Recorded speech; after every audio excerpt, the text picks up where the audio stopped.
সকল জুলুম অবিচারকে উচ্ছেদ করে সেখানে ন্যায় ও ইনসাফ ভিত্তিক একটি সমাজ প্রতিষ্ঠা করতে চাই। আমাদের এই প্রিয় মাতৃভূমি, আমরা জানি আমরা 1971 সালের 16 ডিসেম্বর বিজয় লাভ করি, আমাদের এই দেশ স্বাধীন হয়।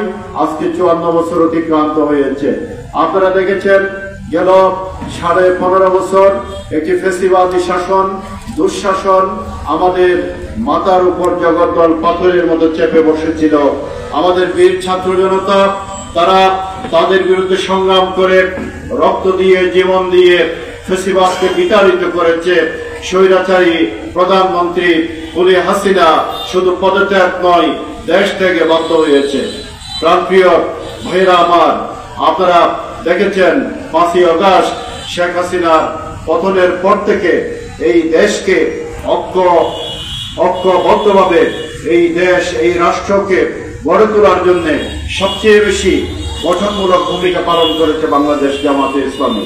আপনারা দেখেছেন বাংলাদেশ জামাত ইসলামীর আগে বিরোধী আন্দোলনে আপনার ফাঁসিয়াকালীর আহসান হাবিব হাসান এবং পেকুয়ার শহীদ ওয়াসিম আকরাম, এই দুই পরিবারে আমিরে জামাত ওয়াসিম আহসান হাবিব হাসানের পরিবারে সরাসরি এসেছেন এবং ওয়াসিম আকরামের পরিবারে আমরা আমাদের অ্যাসিস্ট্যান্ট সেক্রেটারি জেনারেল আপনার মোহাম্মদ শাহজাহানের নেতৃত্বে গিয়ে সেখানে জামাতের পক্ষ থেকে প্রয়োজনীয় সহযোগিতা আমরা করেছি।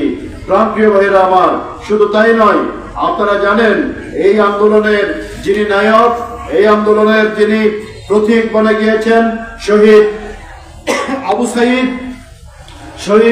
আবু সাইদের পরিবারে বাংলাদেশ জামাত ইসলামীর পক্ষ থেকে 6 লক্ষ টাকা সাহায্য প্রদান করা হয়েছে। এবং শুধু তাই নয়, আপনার সেই পরিবার এবং শহীদ পরিবারগুলো থেকে যদি কেউ আপনার চাকরি উপযোগী কেউ থাকে, যদি চাকরি করতে চায়, আপনার জামাত ইসলামের পক্ষ থেকে অন্তত বেসরকারি পর্যায়ে একটি করে চাকরি প্রদানের মতো প্রতিশ্রুতি আমিরে জামাত দিয়েছেন এবং যারা এসেছেন তাদেরকে সেভাবে জামাতের পক্ষ থেকে সহযোগিতা করা হচ্ছে। আপনারা দেখেছেন আপনার আমাদের আমিরে জামাত সহ বাংলাদেশ জামাত ইসলামের শীর্ষ নেতৃবৃন্দ এই বিপ্লবের পরে আপনার যারা আহত হয়েছেন, হসপিটালে যারা পা হারিয়েছেন, হাত হারিয়েছেন, তাদের পাশে গিয়ে দাঁড়িয়েছেন, তাদেরকে প্রয়োজনীয় চিকিৎসার জন্য ব্যবস্থা করেছেন এবং তাদেরকে, তাদের পরিবারকে জামাত ইসলামের পক্ষ থেকে সমবেদনা জানানো হয়েছে। প্রাণপ্রিয় ভাইরা আমার, শুধু তাই নয়, আপনার জামাত ইসলামী এই বিপ্লবের পরে আপনারা দেখেছেন এই জাতিকে, এই দেশকে গড়ে তোলার জন্য আপনার জামাতের পক্ষ থেকে বিভিন্ন জেলায় বড় বড় জনসভা করে আমাদের নাগরিকদের করণীয়, জামাতের কর্মীদের কি করণীয়, এই মুহূর্তে কিভাবে দায়িত্ব পালন করতে হবে, এই দেশকে কিভাবে গড়ে তুলতে হবে, এজন্য আমিরে জামাত সহ জামাতের সেক্রেটারি জেনারেল শীর্ষ নেতৃবৃন্দ দিক নির্দেশনা দিয়ে যাচ্ছেন এবং অনেকগুলো জেলায় ইতিমধ্যে পৌঁছেছেন এবং এই সব জেলাগুলোতে আপনারা দেখেছেন আপনার আমিরে জামাত যেখানে গিয়েছে সেখানে লক্ষ লক্ষ মানুষের সমাবেশ হয়েছে। জামাতের এই গঠনমূলক ভূমিকা, ফ্যাসিবাদ বিরোধী আন্দোলনে জামাতের ভূমিকা, দেশ গঠনে জামাতের ভূমিকা, যে কোনো দুর্যোগের বন্যায় জামাতের পক্ষ থেকে আপনার সাধারণ মানুষের কাছে সবার আগে ছুটে যাওয়া, এগুলি মানুষকে আশান্বিত করেছে এবং এদেশের মানুষ মনে করছে আপনার আগামী দিনে যদি একটি সুখী, সমৃদ্ধ, ন্যায় ইনসাফ ভিত্তিক রাষ্ট্র কায়েম করতে হয় তাহলে একমাত্র জামাত ইসলামের মাধ্যমে সেটি সম্ভব। এদেশের মানুষ সেভাবে স্বপ্ন দেখছেন। প্রাণপ্রিয় ভাইরা আমার, আর জামাত ইসলামের এই অবস্থা এবং জামাত ইসলামের এই ভূমিকা দেখে অনেকে ঈর্ষান্বিত হয়ে পড়েছেন, কিন্তু দুঃখজনক বাবু সত্য হচ্ছে এই বিপ্লবের পরে অন্যান্য যে সকল বড় দল রয়েছে, আমি কোন দলের নাম নিতে চাই না, তাদের পক্ষ থেকে এদেশের মানুষের ভাগ্য পরিবর্তনের জন্য, এদেশকে গণতান্ত্রিক দ্বারাই ফিরিয়ে নেওয়ার জন্য, এদেশের অন্তর্বর্তীকালীন সরকার যে সকল প্রতিষ্ঠানগুলো বিগত 15.5 বছরে ধ্বংস হয়ে গিয়েছে সেই সকল প্রতিষ্ঠানগুলো সংস্কারের মাধ্যমে একটি টেকসই গণতন্ত্র প্রতিষ্ঠার জন্য, একটি অবাধ ও সুষ্ঠু নিরপেক্ষ নির্বাচন আয়োজনের জন্য এবং আপনার ফেসিবাদের আঘাতে ক্ষত বিক্ষত এই বাংলাদেশের বিভিন্ন প্রতিষ্ঠান সহ বাংলাদেশকে গড়ে তোলার জন্য যেভাবে তাদের পক্ষ থেকে দায়িত্ব পালন করার কথা, সেটি তো তারা পালন করেনি, বরং তারা রাতারাতি ক্ষমতায় যাওয়ার স্বপ্ন দেখছেন। এবং অন্যদিকে আমরা দেখতে পাচ্ছি যে তাদের নেতা কর্মীরা আপনার কিভাবে এদেশে নানান অপকর্মের সাথে জড়িয়ে পড়ছেন, আমরা সেটি অত্যন্ত দুঃখজনকভাবে প্রত্যক্ষ করছি। প্রাণপ্রিয় ভাইয়েরা আমার, আমরা আজকের এই পথসভায় বলতে চাই, ফেসিবাদ বিতাড়িত হয়েছে। এই ফেসিবাদকে বিতাড়িত করতে এদেশের বীর ছাত্র জনতাকে জীবন দিতে হয়েছে, রক্ত দিতে হয়েছে, কেউ হাত হারিয়েছে, কেউ পা হারিয়েছে। অনেক রক্তের বিনিময়ে আমরা একটি নতুন বাংলাদেশ পেয়েছি। এই নতুন বাংলাদেশে জুলুমতন্ত্র, চাঁদাবাজ, দখলবাজ এবং অবিচার, জুলুম এগুলিকে আবার ফিরে আসুক, এটি কি আমরা কেউ প্রত্যাশা করি? কিন্তু দুঃখজনক ভাবে আজকে ফেসিবাদ আপনার আওয়ামী লীগ চলে গিয়েছে, আওয়ামী লীগের পতন হয়েছে, আওয়ামী লীগ নিষিদ্ধ হয়েছে, কিন্তু বাংলাদেশে কি জুলুম, অবিচার, নির্যাতন বন্ধ হয়েছে? কারা করছে এগুলি? আজকে এটি এদেশের মানুষ ভালো করে জানে। প্রাণপ্রিয় ভাইয়েরা আমার, তাই আজকে এদেশের মানুষ মনে করে আগামী দিনে সুখী সমৃদ্ধ বাংলাদেশ গঠন করতে হলে কেবলমাত্র জামাত ইসলামীকে দিয়েই সেটি সম্ভব। আজকে জামাত ইসলামীর এই দায়িত্বশীল ভূমিকা পুরো জাতির কাছে আপনার একটা আশা তৈরি করেছে, জাতিকে আশান্বিত করেছে, যার কারণে আমাদের বন্ধুরা দেখা যায় অনেকে আজকে হতাশ হয়ে পড়েছে। আমরা দেখতে পাচ্ছি যে 5 আগস্টের পরে আওয়ামী লীগ যেভাবে একটা ফেসিবাদী বয়ান তৈরি করেছিল, স্বাধীনতা বিরোধী বিএনপি জামাত এই কথা বলে বিরোধী দলের উপর তারা নির্যাতনের স্টিম রোলার চালিয়েছিল এবং ছাত্র শিবির কে বিশ্ববিদ্যালয় এবং বিভিন্ন প্রতিষ্ঠানগুলোতে নির্মমভাবে হত্যা করেছিল।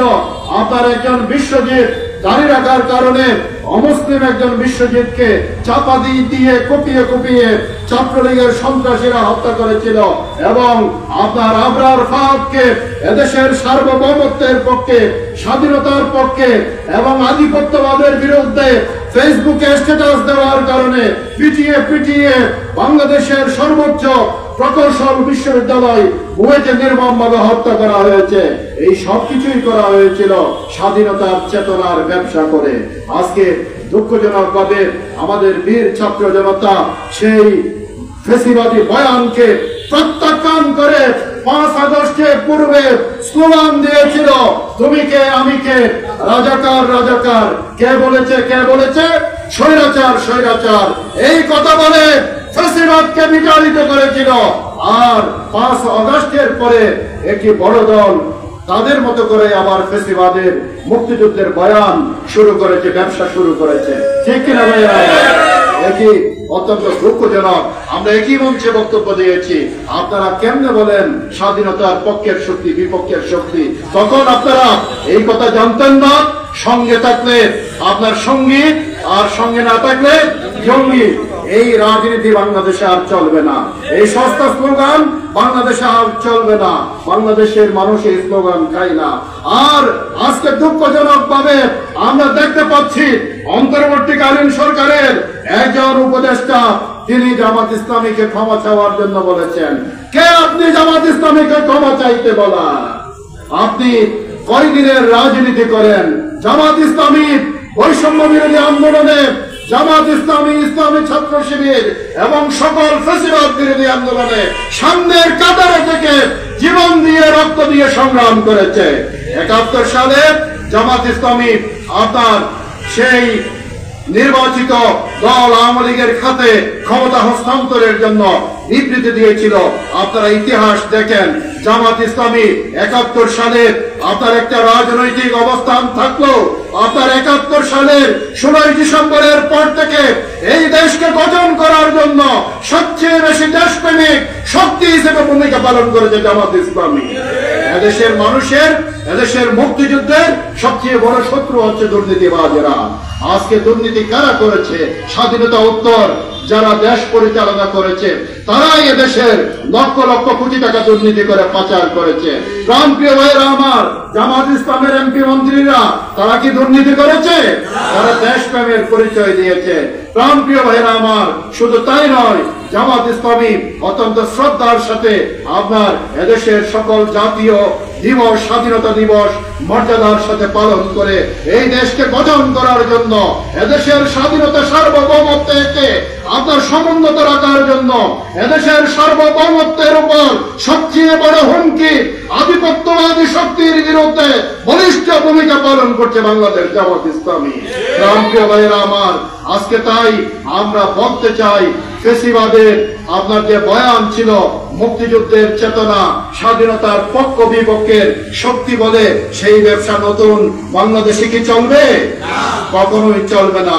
আপনার ফেসিবাদের সময়ই রাজাকারের তালিকা তৈরি করা হয়েছিল, সেই তালিকায় আপনার 10,000-এর তালিকায় 8,000-এর উপর ছিল সব আওয়ামী লীগ, আর 1000-এর উপরে ছিল বিএনপি, এরপর অন্যান্য দল ছিল আরো 800 কত, জামাত ইসলামীর ছিল আপনার যত সামান্য 600 কত। তাহলে কোন দলে কত রাজাকার আছে? রাজাকারের তালিকা রয়েছে। এইটা নির্ভুল ভাবে নাকি তারা করেছেন, করার পরে মুক্তিযোদ্ধা মন্ত্রী বলেছিলেন। প্রাণপ্রিয় ভাইয়েরা আমার, আজকে তাই বলতে চাই, এদেশের স্বাধীনতার পক্ষের সবচেয়ে সোচ্চার এবং বলিষ্ঠ শক্তি জামাত ইসলামী। এদেশের স্বাধীনতা সার্বভৌমত্বকে সমুন্নত রাখার জন্য এই দেশ আজকে 54 বছর অতিক্রান্ত হয়েছে। এই 54 বছরে গরিব দুঃখী মেহনতি মানুষের ভাগ্যের কি পরিবর্তন হয়েছে? গরিব দুঃখী মেহনতি মানুষের ভাগ্যের পরিবর্তনের জন্য আমাদেরকে ইসলামী জীবন ব্যবস্থা, জাকাত ভিত্তিক অর্থ ব্যবস্থা প্রতিষ্ঠার মাধ্যমে গরিব দুঃখী মেহনতি মানুষের ভাগ্যের পরিবর্তন হতে পারে। অতীতে যারা দেশ পরিচালনা করেছেন তারা নিজেদের ভাগ্যের পরিবর্তন করেছেন, তারা শত শত কোটি টাকার মালিক হয়েছেন, হাজার কোটি টাকার মালিক হয়েছেন, বিদেশে গাড়ি বাড়ি করেছেন, কিন্তু গরিব দুঃখী মেহনতি মানুষ যারা যেমন ছিল তাদের ভাগ্যের একটু পরিবর্তন হয় নাই। আজকে গরিব মানুষের ভাগ্যের পরিবর্তনের জন্য আমাদেরকে ইসলামের পতাকা তলে ঐক্যবদ্ধ হতে হবে, সৎলোকের শাসন কায়েম করতে হবে।